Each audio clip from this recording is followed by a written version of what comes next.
Howdy guys, so this is a quick how to iron on the Cricut iron-on material. We are ironing them onto homemade masks that we just finished making. So let's jump into it.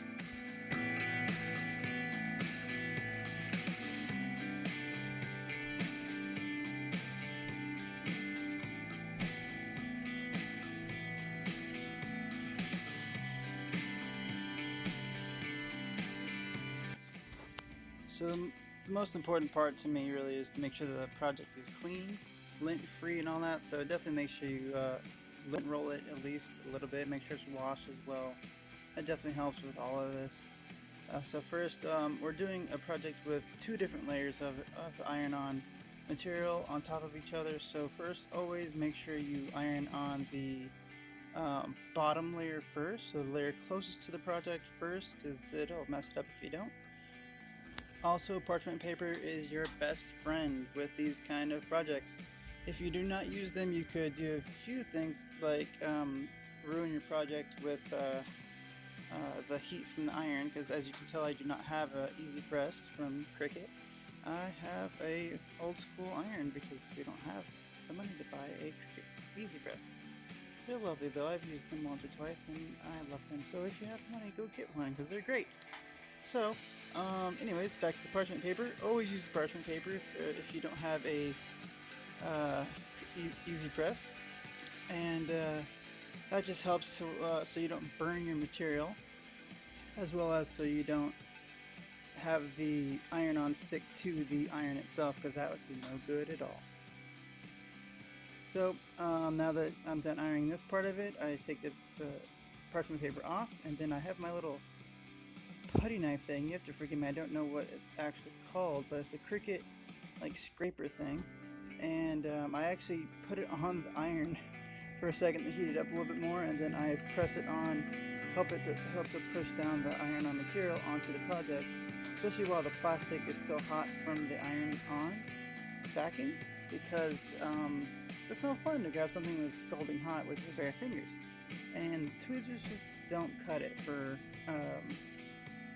scraping it like that, just like your scraper for anything like a vinyl material.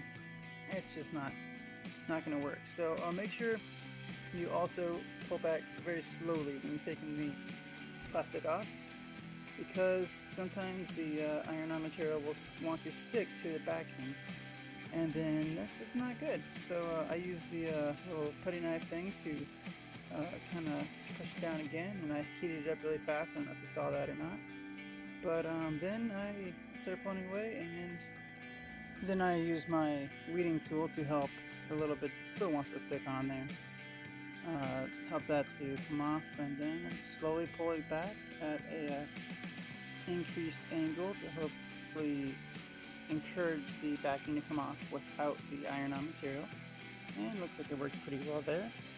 So then I move over to that little sun looking thing, and I do the same thing. This had a minute to cool while I was working on the little AZ thing down there, but then I basically just pulled it slowly back, and it lifted up a couple spots, like right there on the part closest to us, but then that's okay really, because I only did it for like 15-20 seconds with ironing, and since we're doing another layer, it's cool, because we're going to put this other part on, which is also, this is a logo from my friend's company, Del Sol Property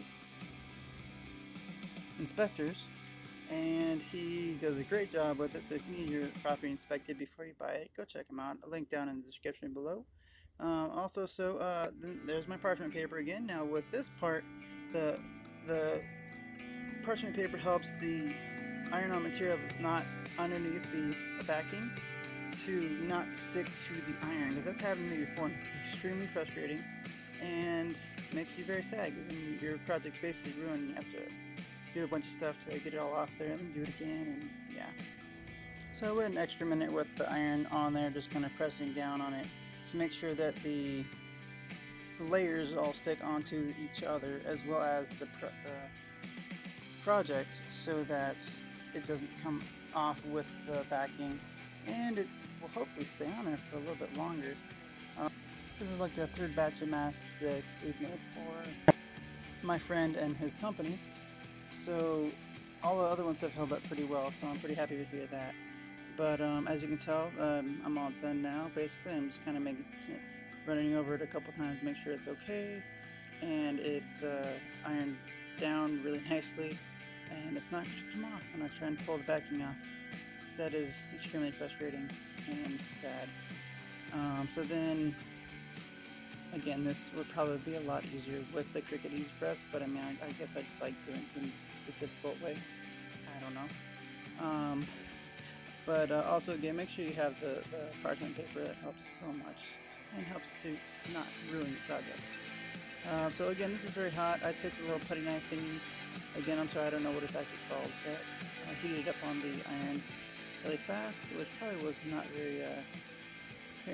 very much needed because the plastic is still super hot right now.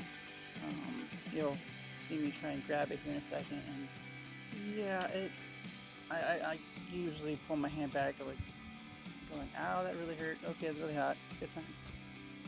Anyway, so I'm just pressing it down really hard to make sure that it's stuck down and it's really down on there good. So then I used my tweezers, which worked pretty well, but I mean not the best, but they worked pretty well to pull back. But once it's cool enough, I just use my fingers. Sometimes it's just too hot though. So again, make sure you have the little putty knife thing and your weeding tool, because that will help immensely to help unstick anything, or to help push it down at least back where it's supposed to go, especially if you have smaller pieces on your iron-on project, because the small pieces I found usually don't want to stay as well. But I don't know, your experience might be different than mine, but an easy press might have fixed all my issues. Who knows? Guess we'll find out whenever I get one. Huh? So I'll make a video about that too. Yeah. So now that I kind of got past the first letter there, it seems to work pretty well. I kind of pull it all off, and then once all the backing's off, well, I put the parchment paper back on again because I don't want to ruin my project. And I run the iron on it just a little bit longer, not too much longer now, but just a little bit longer to kind of get any of the glue that's exposed, or any of the little bits and pieces that aren't all the way down, because I just pulled off the backing, just to make sure they all stay down and they're all adhered evenly and correctly, and hopefully many years of washing and drying and all that stuff, and then not coming off. Yeah, that would be very, very nice if that happened. It didn't come off at least. So yeah, so basically that is the project. We did about 4 masks, I believe, today, and we've made probably a grand total of like 12 or 15 masks for this company, my friend and his company, I guess. And they are super awesome. Like I said, if you're in the Phoenix area, I don't know if he does out of state or out of town, but at least in the Phoenix area, he does awesome property inspections, and he's a really good guy. So yeah, hit him up.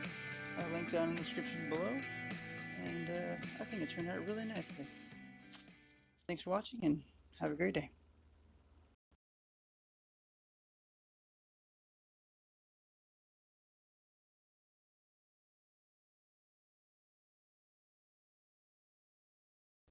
Don't forget to like and subscribe. Hit that little bell notification button, and we'll see you next time.